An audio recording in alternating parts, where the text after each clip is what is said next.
K-무브 멘토링 멘티 여러분 반갑습니다. 멘토링에 들어오신 이상 여러분은 성공적인 멘토링을 이끌어 가셔야 합니다. 여러분의 의무이고요. 또 꼭 그렇게 하셔야만 해외 취업에도 꼭 도움이 될 겁니다. 그렇다면 이 성공적인 멘토링을 이끌어가기 위해서 우리가 앞서서 꼭 짚어봐야 할 질문들이 있습니다. 질문이라고 하면 그렇게 생각하시기 쉽죠. 멘토들에게 하는 질문인가? 이렇게 생각하시기 쉬운데요. 아닙니다. 먼저 나를 돌아보는 질문들을 하셔야 합니다. 어떤 건지 궁금하시죠? 무슨 얘기인지 지금부터 시작해 보겠습니다. 성공적인 멘토링을 위한 질문입니다. 나는 왜 멘토링을 지원했는가? 라는 질문이에요. 어떠세요? 굉장히 원론적인 질문이죠. 아주 처음으로 돌아간 질문입니다. 멘토링을 지원하기로 결심을 했고 이미 이 길에 들어오셔서 지금 저를 만나고 계시고요. 이런 이야기를 듣고 계시는데 다시 처음으로 돌아가래요. 좀 어이가 없고 황당하실 수도 있겠지만 그만큼 중요한 얘기입니다. 멘토링을 왜 지원을 했는지 보다 목표가 구체적으로 세워져 있을 때 여러분의 멘토링은 성공할 확률이 더 높아집니다. 목표가 추상적이고 뜬구름을 잡는 목표일수록 성공 확률은 더 낮아집니다. 그래서 가장 처음 나오는 질문이 바로 나에게 하는 나는 왜 이 멘토링에 지원했는가라는 아주 원론적인 질문이에요. 자, 하나하나 살펴볼까요? 첫 번째, 멘토링으로 얻고자 하는 것이 명확한가라는 부분이에요. 명확이라는 부분에 아주 강조 표시 밑줄을 그어드리고 싶은데요. 말씀드렸죠. 여러분의 목표, 얻고자 하는 바는 여러분이 정하는 겁니다. 누가 정해주지 않아요. 하지만 여러분 스스로 추상적인 목표가 아니라 난 이걸 통해서 이걸 얻을 거야. 아주 구체적으로 목표가 정해져 있을수록 이 멘토링의 성공 확률은 매우 높아지게 될 거예요. 한 가지 방법적인 팁을 드리자면 내가 이 멘토링에 지원하게 된 동기, 이유, 얻고자 하는 것들을 공책에 쭉 적어보시면 한 줄 정도로 요약할 수가 있겠죠. 그러면 분명히 그 한 줄은 굉장히 추상적인 말일 거예요. 그러면 점점 그것을 구체화시켜서 하루하루 목표를 적어보시면 일주일 정도 한 10줄 적어보면 처음에 첫 줄에 적었던 것보다는 굉장히 구체화가 되지 않을까 그런 생각이 듭니다. 자, 두 번째 살펴볼까요? 반드시 취업 멘토링이어야 하는 이유가 있는가? 라는 부분입니다. 여러분 주변에 한번 보세요. 제가 생각할 때는 모르긴 몰라도 멘토링, 멘토, 멘티 이런 거 굉장히 많을 거예요. 몇 년 전부터 멘토라는 말도 상당히 많이 유행을 했고요. 그러면서 뭔가 배울 게 있는 사람, 또 배우고자 하는 사람, 멘토, 멘티 관계가 돼서 많은 사회적인 붐이 일었죠.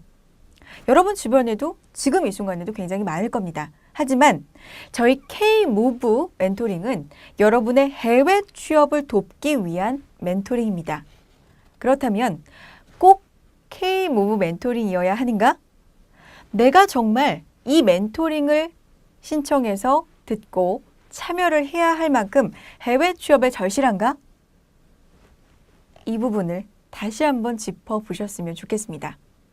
그냥 단순히 인생 경험을 얻기 위함이 아니라 구체적으로 어느 해외에 나가서 이런 일을 하고 싶다. 그렇기 때문에 나는 K-무브 멘토링에 이런 부분이 필요하다. 이렇게 여러분의 목표가 구체적이고 아주 명확할수록 여러분은 이 멘토링을 통해서 얻어가시는 게 많아질 겁니다. 다음 볼까요?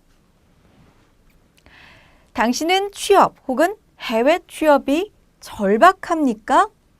라는 질문이에요. 절박이라는 단어에서 라고 놀라신 분들 있으실지도 모르겠습니다. 그래요. 우리는 여러분에게 절박하냐고 묻고 있습니다. 왜냐하면요. 국내에서도 취업하기 상당히 쉽지 않습니다. 해외 취업 쉬울까요? 국내가 어렵다고 해외로 도피하려고 하시는 건 아니죠. 해외 취업도 만만치 않게 어려울 거예요. 물론 국내에 비해서 굉장히 좋은 점도 장점도 있겠지만 국내가 아니기 때문에 또 어려운 점도 분명히 있을 겁니다. 그걸 감수하고 노력해 나갈 열정이 있는지 우리는 절박이라는 단어로 여러분에게 묻고 있습니다. 어려움이 있어도 멘토와 함께 그 어려움을 극복해 나갈 의지가 있는지 스스로에게 물어보셨으면 좋겠어요. 꼭 해외 취업이어야만 하는지, 절박한 마음이 있는지 물어보시고요. 몇 번을 물어봐도 한치의 망설임도 없이, 1초의 망설임도 없이 그럼요, 물론이죠. 정말 절박합니다. 예스! 정말 하고 싶습니다. 이런 대답이 나올 때만이 이 멘토링 제도의 정말 많은 수혜자가 되실 겁니다. 자, 다음 보겠습니다. 이번 멘토링의 여러분의 목표는 뭡니까? 라고 묻고 있어요. 목표, 골. 여러분이 가고자 하는 종착점을 묻고 있습니다. 왜 그럴까요? 굉장히 추상적이고 흔한 얘기 하나 할까요? 배가 목표가 없으면 떠돌 수밖에 없겠죠. 여러분 마찬가지예요. 취업 멘토링이라는 바다에 오셨는데요. 여러분이 배예요. 목표가 없다면, 어떤 목적지로 갈지 모른다면 여러분은 이 바다에서, 이 바다가 아무리 고기도 많고 아름답고 굉장히 영양가가 풍부한 바다일지라도 여러분은 이 바다에서 얻어갈 게 아무것도 없으실 겁니다. 목표가 명확하지 않으니까요. 자, 목적을 분명하게 하시라는 점 다시 한번 강조드리고 싶습니다. 구체적으로 살펴보죠. 멘토링을 통해서 얻고 싶은 게 구체적입니까? 라고 묻고 있습니다. 구체적이라는 단어에 땡땡땡 또 강조를 드리고 싶습니다. 추상적이면 안 됩니다.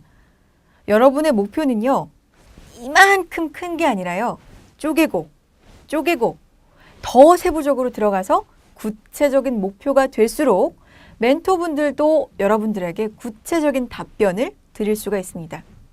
추상적으로 물어보는 멘티에게 제가 멘토라도 이렇게 말씀을 드릴 것 같아요. 그래서 지금 당신이 궁금한 게 정확히 뭐야? 정확히 알고 싶은 게 뭔데? 이런 질문을 되물어서 할 것 같아요. 하지만 정말로 모르는 게 뭔지, 궁금한 게 뭔지 구체적으로 있다면 질문을 받은 사람도 구체적으로 알려줄 수가 있겠죠. 여러분이 멘토링을 통해서 얻고 싶은 게 구체적이면 구체적일수록 얻어가시는 것도 구체적이고 굉장히 많아질 겁니다. 예를 들어 볼까요? 해외 취업을 하고 싶습니다. 구체적으로 해외 취업을 하고 싶은데 어떻게 해야 돼요? 이것도 물론 질문이긴 질문이에요. 하지만 어떻게 해야 되냐고? 지금 뭐가 궁금한 건데? 저 같으면 이렇게 물어볼 것 같아요. 그런 질문이 아니라 해외 취업을 위한 비자는 어떻게 받아야 하나요? 라든지 국내에서 보는 기업의 면접과 해외 취업을 위한 면접이 다른가요? 다르면 어떻게 다른가요? 라든지 우리나라 같은 경우는 다대다 면접도 많고 1대 다 면접도 많고 이런 면접 형태들이 있는데 외국의 면접 형태는 어떤지 궁금하지 않으신가요? 그런 구체적인 것들을 질문을 하셔야 구체적으로 대답이 돌아올 거예요. 자, 이력서에 대한 것도 궁금할 수 있겠죠. 국내에서 대기업이나 중소기업에 취업을 하려면 이력서와 자기소개서를 씁니다. 우리나라의 이력서는 이렇게 쓰는데요. 외국의 이력서, 레주메는 다른가요? 궁금하시죠? 그런 것들 아주 구체적으로 물어보시기 바랍니다. 자기소개서도 마찬가지예요. 국내에서는 자기소개서에서 요구하는 트렌드가 계속해서 바뀌고 있습니다. 요즘은 스토리 위주의 자기소개서가 유행이라고 하죠. 그럼 해외에서도 자기소개서라는 걸 쓰는지, 그렇다면 해외에서도 트렌드가 있는지 이런 것들 아주 구체적으로 물어보시기 바랍니다. 구체적으로 질문을 하려면 내가 얻고자 하는 게 구체적인지 명확하게 먼저 하시고 가셔야 되겠죠? 구체적이어야 한다는 점 꼭 기억하시고요. 다음 보겠습니다. 멘토링이 끝나면 어떤 모습이 변화할 것 같나? 라는 질문입니다. 멘토분이 멘티에게 이 멘토링이 끝나면 여러분은 분명히 이런 모습이 돼 있을 거예요. 라고 하면 그게 좋을까요? 아니에요. 그건 별로 좋지 못한 멘토링입니다. 멘토링 후에 변화하고 싶은 모습은요, 멘토분이 정해주시는 게 아니에요. 멘티 여러분이 스스로가 정하는 겁니다.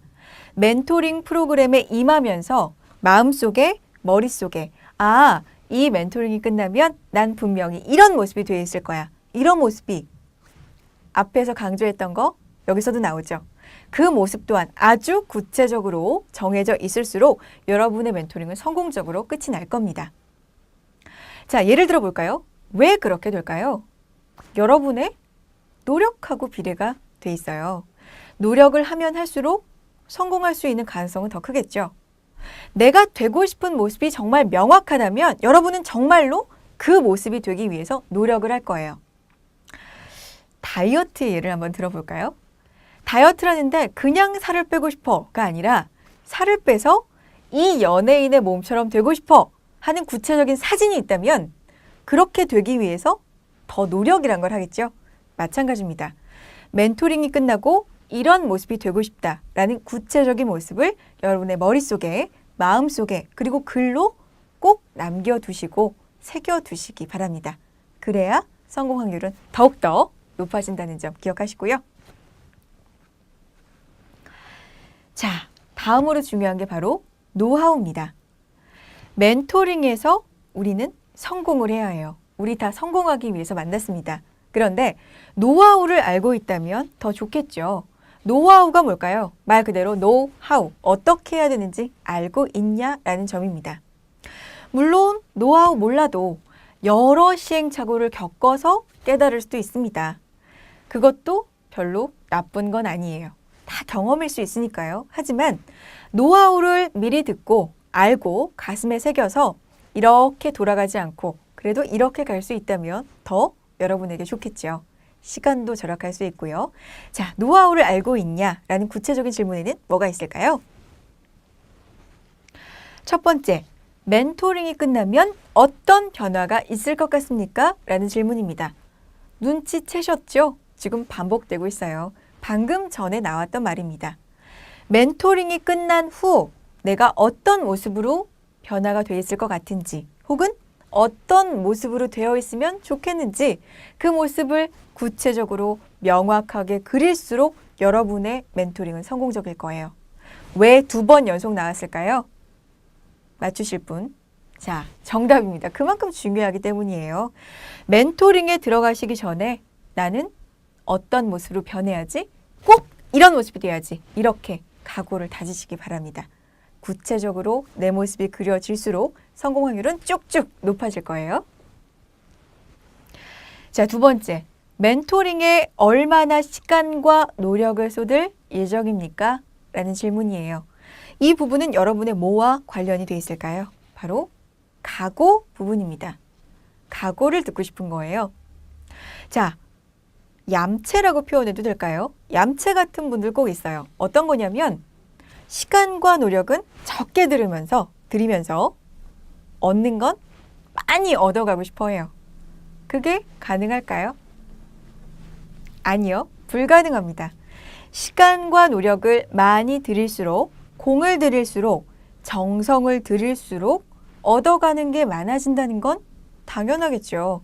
그리고 그게 공정하고 공평한 거잖아요. 그렇죠? 대학교 때 우리 한번 생각해 볼까요? 무임승차라는 말 대학교 때 많이 썼던 것 같습니다. 조별과제 많죠? 조별과제 할 때 분명히 무임승차하는 친구들 꼭 있었어요. 그 친구들 대학교 때니까 시간과 노력을 별로 들이지 않고도 가능했는지도 몰라요. 왜일까요? 주변에서 막아주는 친구들이 있었잖아요. 그렇죠?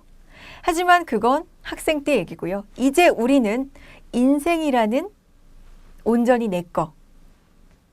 내 인생의 주인은 나죠. 그 주인공, 내 인생을 운용해야 되는 주인공입니다. 내 인생에 있어서 도와주는 사람, 나는 시간과 노력을 안 들이는데 대신해주는 사람 절대 없습니다. 멘토링 마찬가지예요. 내가 시간을 들이고 노력을 들이고 멘토분과 활발한 커뮤니케이션을 하고 구체적인 질문을 생각해내서 적극적으로 질문하고 도전하고 시행착오가 있어도 다시 일어서고 이런 노력을 하고 또 시간을 들일 각오가 되어 있는지 저는 여러분에게 묻고 있습니다. 이런 각오가 정말 충만하시다면 여러분은 이미 멘토링에 오셔서 성공하실 준비가 다 되신 것 같습니다. 지금까지 정리해드린 질문들 다시 한번 깊이 생각해 보시고 성공적인 멘토링을 위해서 답을 한번 찾아보시기 바랍니다.